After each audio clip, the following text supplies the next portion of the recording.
एक गांव में भोलाराम नाम का एक गरीब लकड़हारा रहता था। उस समय ठंड इतनी पड़ रही थी कि सुबह सुबह हाथ सुन्न हो जाते थे और ठंडी हवाओं से शरीर कांपने लगता था।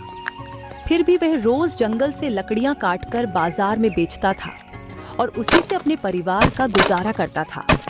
उसकी बेटी गौरी बहुत समझदार और मेहनती थी। वह हमेशा अपने पिता के काम में हाथ बटाती थी और उनका हौसला भी बढ़ाती थी।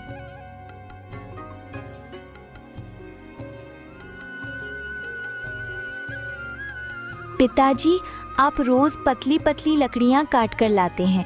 अगर आप मोटी लकड़ियां काट कर लाएंगे तो वो बाजार में अच्छे दाम पर बिकेंगी। अच्छा, तो कल से लोहे की लकड़ियां लेकर आऊंगा, वो तो और भी ज्यादा दाम में बिकेंगी। अरे पिताजी, मैं तो बस कह रही थी कि मेहनत वही करे जिससे ज्यादा फायदा हो। बेटी, जंगल में जो मिलेगा वही तो काट कर लाऊंगा ना। हर दिन किस्मत भी तो साथ नहीं देती।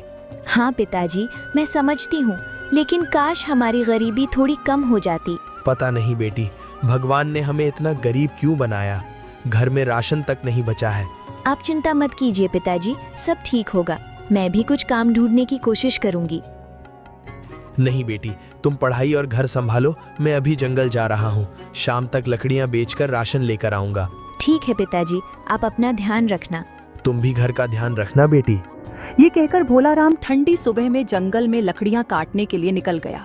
उधर गौरी भी घर के कामों में लग गई। वह ठंड के बावजूद घर की सफाई करती, ठंडा पानी भरकर लाती और खुद ही खाना बनाती थी। गांव के लोग गर्म गर्म कपड़े पहनकर रहते थे, लेकिन उसके पिता के पास ठंड से बचने के लिए कुछ भी नहीं था। इतनी कड़ाके की ठंड में उन्हें सिर्फ एक धोती में ही काम करना पड़ता था।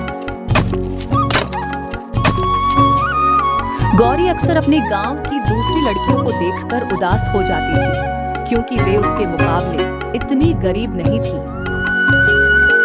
पता नहीं हमारे घर की गरीबी कब खत्म होगी। पिताजी इतनी ठंड में भी सिर्फ एक धोती में जंगल चले जाते हैं। काश मैं इतनी बड़ी होती कि उनके लिए गर्म कपड़े खरीद पाती। गांव की दूसरी लड़कियां कितनी खुश रहती हैं। उनके पास अच्छे कपड़े हैं, अच्छा खाना है, लेकिन मुझे दुखी नहीं होना चाहिए। पिताजी मेरे लिए इतना मेहनत करते हैं, मुझे भी मजबूत बनना होगा। एक दिन मैं जरूर कुछ ऐसा करूंगी कि पिताजी को इतना कष्ट ना उठाना पड़े। भगवान जी, बस मेरे पिताजी को सुरक्षित रखना और हमारी गरीबी थोड़ा कम कर देना। तभी गौरी की एक सहेली वहां आई। उसने अपने नए कपड़े दिखाते हुए गौरी को ताना मारते हुए कहा, देखो गौरी, मेरे नए कपड़े कैसे लग रहे हैं, शहर से मंगवाए हैं।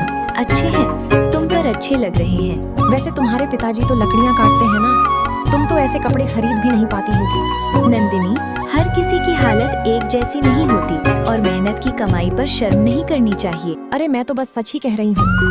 सच बोलने और किसी का मजाक उड़ाने में फर्क होता है। अच्छा ठीक है, मैं चलती हूँ। हाँ, जाओ। इतना कहकर नंदिनी वहां से चली जाती है। नंदिनी की बात सुनकर गौरी और भी ज्यादा दुखी हो जाती है। वह कुछ देर